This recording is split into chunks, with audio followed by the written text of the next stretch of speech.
in a ministry when you're on a pulpit and you're singing songs and you're giving a word that you playing with fire.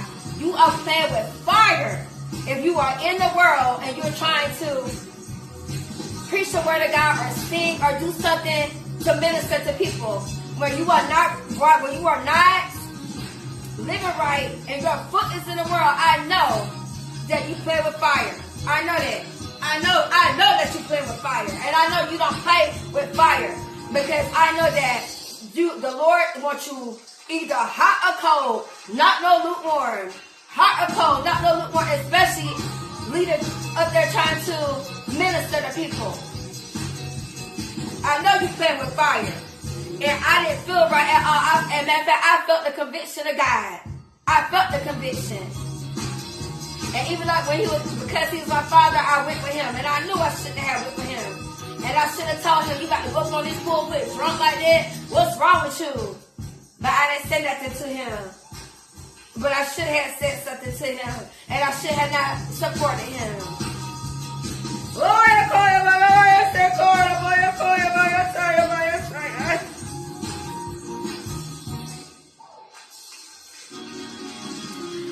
And then I also remember I would be walking in the area where I live in a condo, and this random lady, and she was a lesbian, walked up to me, and she was telling me something about my father, about how he was basically going over there to the lesbian's house, and I guess they went both ways, and they were like having sex parties with him.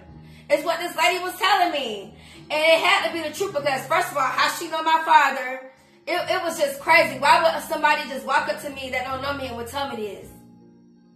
And that was the Lord's way of telling me that your father is not right. That was the Lord's way of telling me that. And I thought about it. I was like, my God, he's doing that. And I remember, and this was like up the street. In the condos I lived in. Up the street where it was houses there. And then I didn't say nothing to my father about it, but I remember that. And it bothered me. And I just felt the Lord was trying to tell me, like, but I just didn't, because he was my father, and I was like, in my mind, I wanted to have a relationship with my father. Even though he did those evil things to me, I still wanted, a relationship with my father. I don't know why. I don't know why I wanted a father-daughter relationship with him after he did those evil things to me. Like, why did I even desire a relationship with my father? I don't know why. With him being evil like that. I don't know why.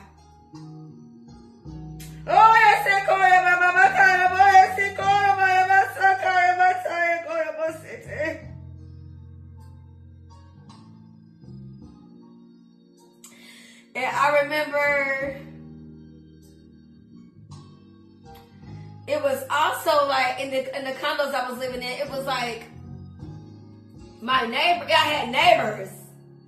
And it was this one lady came to me and told me that my father was going around bothering the neighbors. Is what the lady told me. And she told me that people was upset about it and that they were reporting it and stuff like that. But at the time, I wasn't a homeowner in that condo. I actually was renting that condo. And how I even got in that condo was like a testimony anyway. It was just a testimony in itself, how I even got there and got approved. And I'll get that later.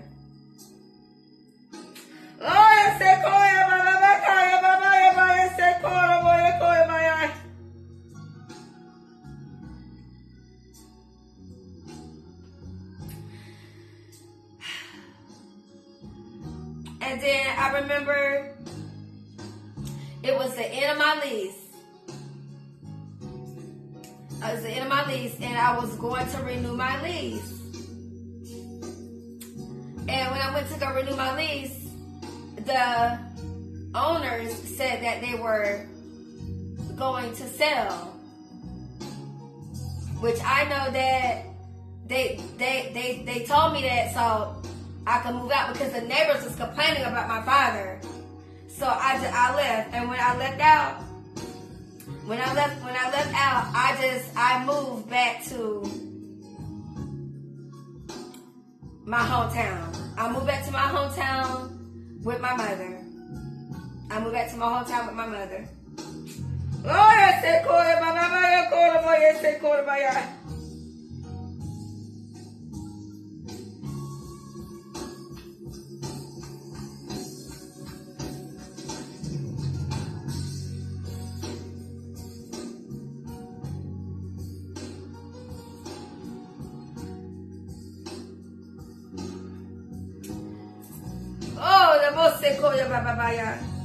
Okay, so that was the first time when I got older my father popped up on my step. Now, I'm going to fast forward this. I'm going to fast forward this probably like 4 years later. About 4 years later, I'm going to fast forward this. I'm still in my hometown. At this time, I'm still in my hometown. My mother had done passed. My stepfather had done passed. And I'm married. I'm married to my first husband. This is my first husband. And then one day, I get a call out the blue. And that same lady that I met, the one that bought me those jeans that came with my father, she called me and she told me that she said it's some people looking here to kill your father. And then she was telling me he gotta go. I'm not dating your father anymore. I'm with somebody else, but he does not want to leave my house. He thinks that he can just still be here while I'm with somebody else, and he doesn't want me. He doesn't want to be with me. He doesn't want me, but he's in my house, and he will not leave my house. And my boyfriend is going to kill him if he don't leave my house. That's what she told me. And that he needed somewhere to go. And so at the time when I was taking the call, the husband that I was with, the first husband I was with at the time was next to me, so he heard the whole conversation. He was like, just tell your daddy to come on down here and we'll let him get on his feet. So I was like, okay. So I told her, I was like, okay, yeah, just let him come here and we'll help him get on his feet. So she brought him down here, her and her boyfriend, and dropped him off to where we were. So now at this time, I hadn't seen him in like 4 years or talked to him. And so now he's living with me and the first husband, and it's a 1-bedroom apartment. So we gave him the living room, and we just stayed, in the room. Just let him keep the living room, and we'll let him have his privacy. Just go out, go out and just let him keep his privacy. Kind of like marked it off, like kind of wrenched it off. So while he there, it was like about 4 or 5 months into it. Now the husband over here, he started to complain. He was like, I can't smoke my cigarettes, and your dad, he goes in there and he cooks, but he doesn't cook for everybody. He only cooks for himself, which I noticed that too. And he was like, also when I try to talk to your daddy, he's closed off. He don't want to talk to me, which I noticed that too, because he did me the same way.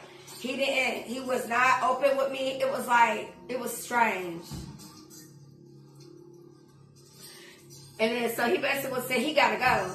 So, and I was in agreement with it too. So, at the time I was attending